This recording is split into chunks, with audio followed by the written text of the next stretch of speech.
Campus has occurred. Secure in place or evacuate safely.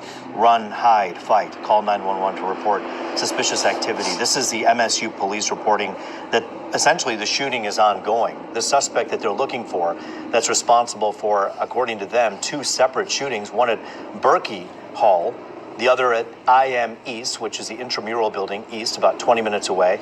And now, according to a young man who is an MSU grad, sending me screenshots of a text message that he just received from MSU police alerting them of the shooting that is ongoing as of 10:04 p.m.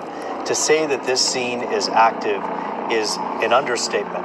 It is very active right now, so much so that the shooter is not in custody. We know that people are sheltering in place. And we also know that as of a few minutes ago, 4 minutes ago, there was yet another alert sent to students indicating that perhaps there was another shooting or that the shooting is ongoing. Now, keep in mind, these are automated text messages that go out to students. Is this something that automatically went out to alert them of kind of the standard message, the template that went out to say, hey, stay where you're at because we're still dealing with this? Or is it yet another shooting, perhaps the third incident in which they believe one suspect is responsible? We can't confirm that at the moment, but I can confirm to you that students received yet another text as of 10:04 p.m. from MSU saying, quote, active violence situation on near MSU campus, secure in place or evacuate safely. Run, hide, fight, call 911 to report suspicious activity. We know that this is every parent's worst nightmare, to sit and watch and wonder if everything is okay. But here's the deal. We have to urge you again. MSU police urging everyone, do not rush to the scene. Even the highways and Grand River Avenue leading to campus, it's a really important place right now that MSU police, with the help of other police agencies and FBI, can secure the scene. I know that Michigan State Police also are indicating that they have their hands on this as well. Yeah, we just have received this from Michigan State Police. It said, please do not go to MSU right now. Yes, it's hard to do when you have loved ones on campus or adjacent to the campus, but it is far too dangerous as this armed suspect is moving in the area and police attempt to take them into custody. As always, scanner traffic is inaccurate. And we also understand, just as of 12 minutes ago, when they talked about the suspect, there is only one suspect that's being reported at this point, and that they're still getting calls, multiple calls of an active shooter on campus. Hold on. We know that several students are being sent to Sparrow Hospital. We know that several, so Sparrow Hospital is the place where obviously these students who have been shot are taken. Aaron, if you could repeat to Taryn the places that have been cleared one more time. Several places have been cleared of the scene. What are those again, Aaron? They're Brody, Snyder Phillips, as we've mentioned before, the Union, Berkey, and Mason Hall.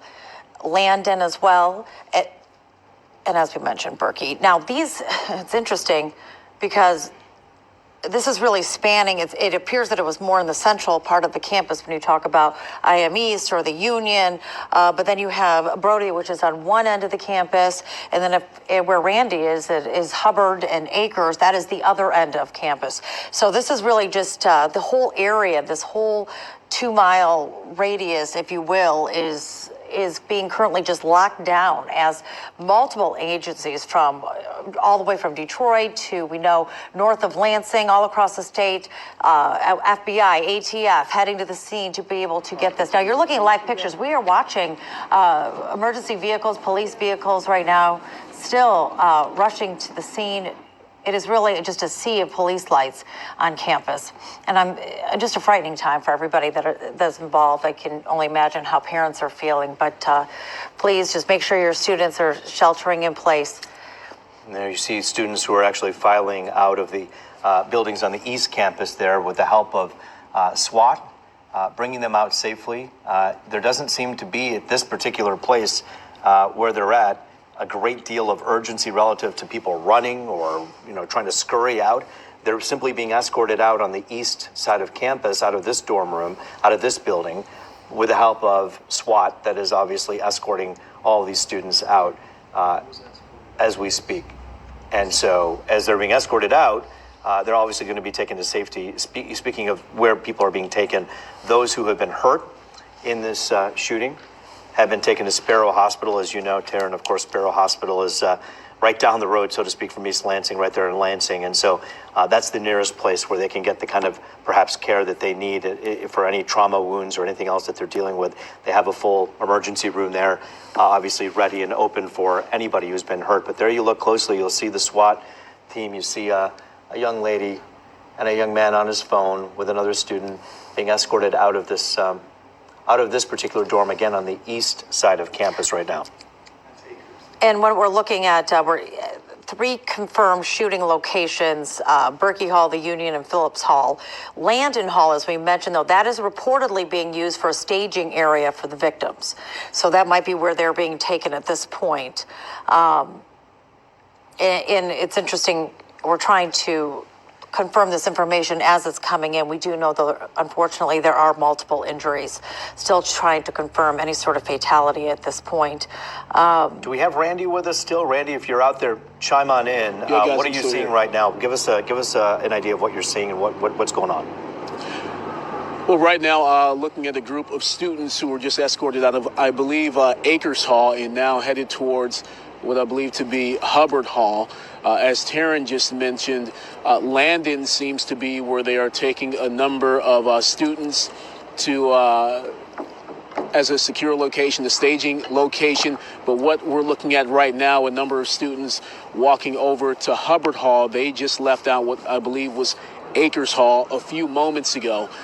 And so still waiting for more information from MSU PD. So a very fluid situation, and the information, not a lot of it is being confirmed when we're hearing all, scanner traffic, a number of different sources of information, and things are trickling out, but we don't know for certain how much of it is accurate and what we can actually go with at the moment.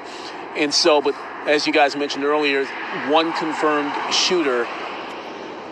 Several people have been hurt. As you mentioned, several people taken to Sparrow Hospital. A number of halls have been searched and cleared, but the suspect, the gunman, still very much on the loose and not yet taken into custody. Akers Hall is where we find our Randy Wimbley.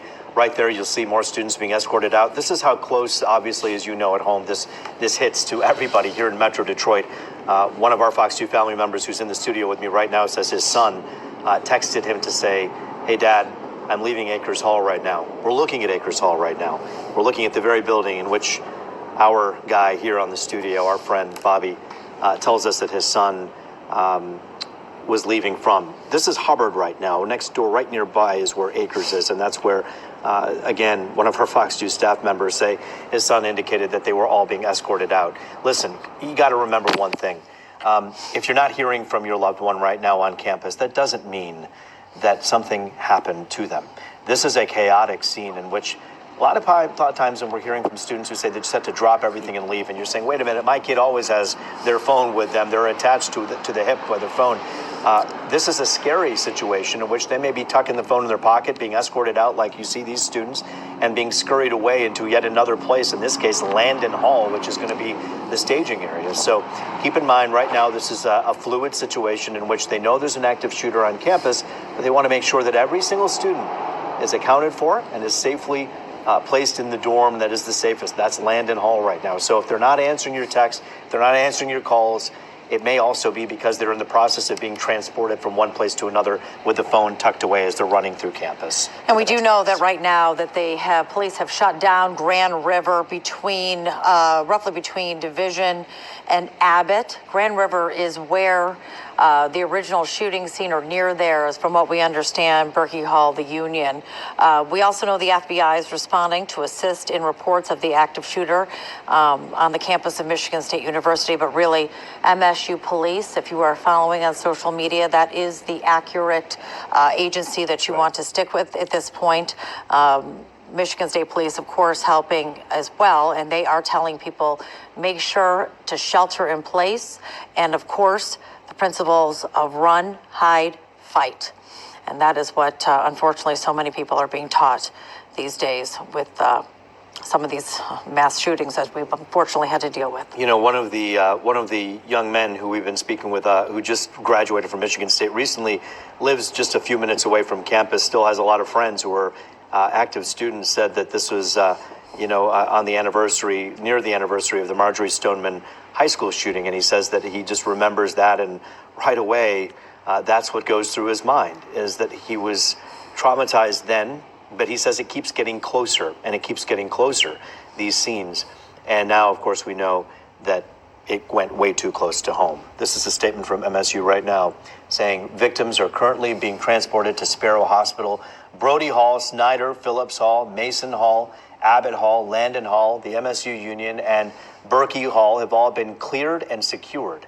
That should give you at least a moment of pause and perhaps some peace to know that there is some control in this situation that police and law enforcement have around this. FBI on the scene, multiple police agencies saying that these places that we thought just about an hour ago were the scenes of shootings are now secure. Phillips Hall, Mason Hall, Abbott Hall, Landon Hall, those are places that police have gone through and have cleared. The MSU Union cleared. Berkey Hall, the place where the initial shooting call came in at about 8:18 p.m., cleared as well, and they've been secured. Landon Hall right now is where all of the students are being sent to, being taken to from perhaps that particular area in campus. I mean, it's a big campus, and they have a lot of really important young people who are there trying to make sure are okay. More than 45,000 students that they're trying to make sure are okay. How many of them are on campus right now, where they're all heading to? Keep in mind, if you're not hearing from your loved one right now, it may be because they're on their way to one of these safe places. One of these places like Landon Hall, where right now police are staging to make sure that it's safe. Back now live at looking at pictures, you'll see now, start recognizing the decals for a while, and then all of a sudden you'll notice new decals on those police cars. That should give you some solace as well. As right now they have multiple police agencies from all over the state that are descending on East Lansing, ambulances from all over. That's Huron Valley that just pulled up, of course. But East Lansing Police, MSU Police, they were the first to to be there, and then they requested others. Oakland County Sheriff Mike Bouchard said, hey, we're heading there too. Right now it's 10:20. We're just receiving word that MSU police will be giving a briefing at 11 p.m. Of course, our information is going to be limited until we really find out who this shooter is, where this person is heading, perhaps a motive. That's, of course, going to take days. I'm sure there are a lot of people we know on social media who are saying it and are watching right now, shaking their heads, asking why. How could anybody do this? These are innocent people that are being victims of this senseless shooting. But it appears that there is plenty of law enforcement from several agencies on the campus of Michigan State University as they are working to track this suspect down. Our only description right now is that he was wearing a mask and that he was short. That was it at this point, and that he is armed. So that picture and retweet it. Okay, and thanks for being with us here on Live Now from Fox. Our team at Fox 2 in Detroit is doing a really good job of recapping everything that we know so far. I'm Lexi Petrovich. Thanks for being with us here as we cover this breaking news out of East Lansing, Michigan State University. You just heard our team at Fox 2 talking about that suspect picture. We now have it. I want to pull it up here as we heard from police just moments ago talking about what we know regarding this shooting so far. You can see in this photo here what the suspect looks like as he is still on the loose right now. So police describe him as a black male, shorter in stature, red shoes, jean jacket. He was wearing a baseball cap that's navy with a lighter brim. So that is the image there. A little bit of a better look at his shoes as well as we remove the banner there for you to get a good look at the suspect. And we heard them recapping a little bit about what we know so far as well, but also just want to go through it again in case you are just joining us as we're following this breaking news out of East Lansing. We know that 5 people have been transported to a hospital following this shooting, the shooting that happened at multiple locations throughout Michigan State University's campus. Police saying that some of the victims are in life-threatening condition. Police acted quickly. They said they got to the scene within minutes. They tended to victims at both of the scenes that they were called to, and that there's one suspect. They say there's a lot of misinformation going on right now, a lot of rumors circulating on social media, but they want people to just follow what they're saying, any information that they're confirming, and that is that they are looking for one suspect. Again, that image here as we pull it up again, of what the suspect is wearing, as that suspect is still on the loose. So we are expecting another update here in about a half hour or so, hoping to be able to bring you more information then as soon as we hear from police. Now, again, our team at Fox 2 Detroit has reporters on the ground throughout Michigan State University's campus in different areas covering this extensively for us as we're waiting to see any new developments as they hopefully are able to find the suspect and bring him into custody. One of our reporters and colleagues at Fox 2 Detroit did talk with some students and people who were there in East Lansing at the time that all of this was happening. I want to play out what they had to say now here for you on Live Now from Fox.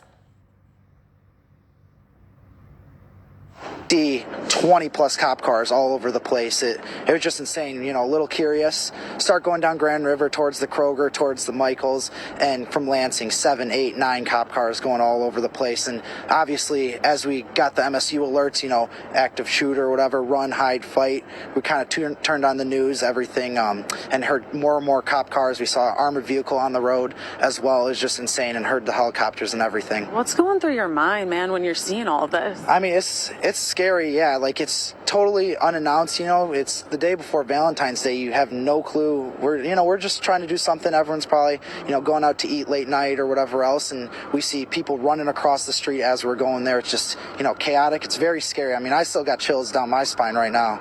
Do you know of anybody, any of your friends that are hurt at all? No, luckily I reached out to all my friends from Dearborn and everything, reaching out to me, making sure I'm safe. I'm making sure all our other friends are safe. At MSU, my little brother, he's in the dorms in Hubbard, which is, where some activities going on, but we make sure he's safe and, everyone's safe that I know. What did he say to you? What's it like in Hubbard right now? I mean, he was taking some videos. It's complete lockdown. He hears screams, people running across the street as he's looking down. He's on the 9th floor, luckily. So, he's got a little bit of buffer, a little bit of area to make sure no one can get up to him. But, screams. I mean, he's scared as well. We told him to put his dresser in front of his door and make sure no one can come out. And it's just that area right there. I mean, that's where the suspects are. It's chaotic. You guys have seen active shooter. This is the world that you all grew up in, but now it's real. Yeah, and I mean, this is something, you always hear it in the news, and like, it was just a normal day, like we said, normal night, we're going out, and, it's a real thing. It's scary. I mean, we're lucky we were, on the road driving away, making sure everyone's safe, but it's a scary world, some messed up people as well. Thank you so much. You Yeah. did amazing. Thank you. Did you guys want to look right at me? Say and spell your first and last name for me. I'm Olivia Murray. Spell first and last name. OLIVIAMURRAY. And what year are you? I'm a junior. Tell me how you're feeling right now. I mean, terrified. I was saying to my friends in the car, like, I haven't been able to, like, stop, like, getting this, like, shivering feeling, like, out of me since I heard what first was happening. And it's so terrifying because today we had chapter, and a lot of girls are walking home to their dorms, and we have so many girls, and it's so scary hearing all of them saying they're like underneath their bed and they're barricading their doors and like crying. They hear screaming, and it's just like a really terrible feeling. When you left campus, was it just total chaos? Yeah, there were police cars everywhere, and I mean, luckily we were going in the opposite direction, but we didn't know what it was at the time when we were driving away. But I mean, there was so much commotion. It was definitely scary. Have you checked in with folks, anybody that's hurt that you know of? No one that I know of that's hurt, thank goodness, but I've been checking on everybody I know. Everyone's been checking on me from home and stuff, which is really nice, but no one hurt that I know of. How good does it feel to be away from that right now and just safe? Very, very grateful to even be like living off campus. Very, very grateful, and to be surrounded by my friends. Thank you so much, honey. I appreciate it. Yeah, I just talked to Marshall a few minutes ago. So, I got the boys. We're at the courtyard in Okemos. We're safe. I'm keeping them here. Tom, just saying your first and last, so we got it. Tom, T-O-M, last name T as in Tom, A, F's in Frank, E as in Edward, L Larry, S-K-I. Tell me who you got at campus. So I have a couple, my two sons, two of my three sons are at Michigan State. I have a senior and then a freshman, and then I have a junior that's at Central Michigan, and we got together for dinner. I was kind kind of dropping off, tightening up some last minute things. And as I went to get on 96, 1, 2, 3, 4, I thought, okay, maybe it's just a terrible accident. And then 5, 6, and then a stream of, red lights heading westbound to get off at the Oakmos exit. So As a dad, you're sitting there thinking this ain't normal. yeah, and just kind of knowing what the way society is nowadays, unfortunately, you're like, it's not a bad accident, it's something else. And my heart goes out to, I was fortunate enough to be right here, and I flipped around and said, hey, I'm just going to grab the ones that I can't. My one son can't get back to his place because it's kind of right there at off of Grand River, so we're going to put him up in the hotel tonight, and then my other one is still in one of the dorms. I'd like to be able to get him, but he's safe and he's okay. The lights are off inside his hall, his doors barricaded. But my heart goes out to obviously the families and the parents that can't be with their kids up here at Michigan State. Tom, those conversations with your boy that's in Hubbard right now, what are you telling him? What do you say in this situation? Well, no parent wants to do it, obviously, but it's, be safe, keep your head down, shut the lights off, just stay calm. Diversion, listen to your iPad or iPod, put your headphones on, do something, try not to think about it. But obviously he's sending photos and pictures of kids running across campus, and the one thing there is a ton of rumors, and until we actually have the facts, that's what creates kind of the panic and the emotions, and that's the terrible part of things like this. Unfortunately, there were some pictures circulating around. Hopefully they're not true, but I fear they are. So the fact that he hasn't been brought into custody at this point, he or whoever the shooters are, I mean, that's alarming. That has to be alarming for you. You're sitting here safe, but you're just thinking, I'm sure, what's going on a few miles away. Yeah, and I praise the law enforcement so many times. They're on the other end of what's happening in society, but these are the times you need those men and women that'll come out and actually go after somebody like this to keep our children safe and your children safe. So I just hope that the law enforcement, I know I heard the U.S. Marshals were coming in. I know there's helicopters we can see coming around. I mean, a lot of reports. I just hope that everything happens tonight, and life gets back to what kind of normal there can be over the next couple days up here in Lansing, in East Lansing. We hear it all the time. This school now part of an awful club that you do not want to be a part of. Yeah, and again, my heart goes out to the Michigan State community, those parents that have kids up there. Hopefully everybody is talking to kids. I know they're, from just listening to people, there were some holding areas where they were bringing survivors and they were bringing witnesses. So, but it seemed like a very calculated event tonight, which is so unfortunate. You guys staying put in Okemos at the hotel here? Yeah, I mean, I'll stay here and get a few rooms at a couple I have a lot of friends that are calling me that their kids are going. There's a group of kids from high school that went up here, and I just said I'm around, but I don't think I'll be able to get to them because they're locked in their dorm rooms, obviously. But just the minute I can, if they need me to, we'll got a big car, we'll bring them back, and they'll need a lot of hugs. It's just terrifying to hear from all of these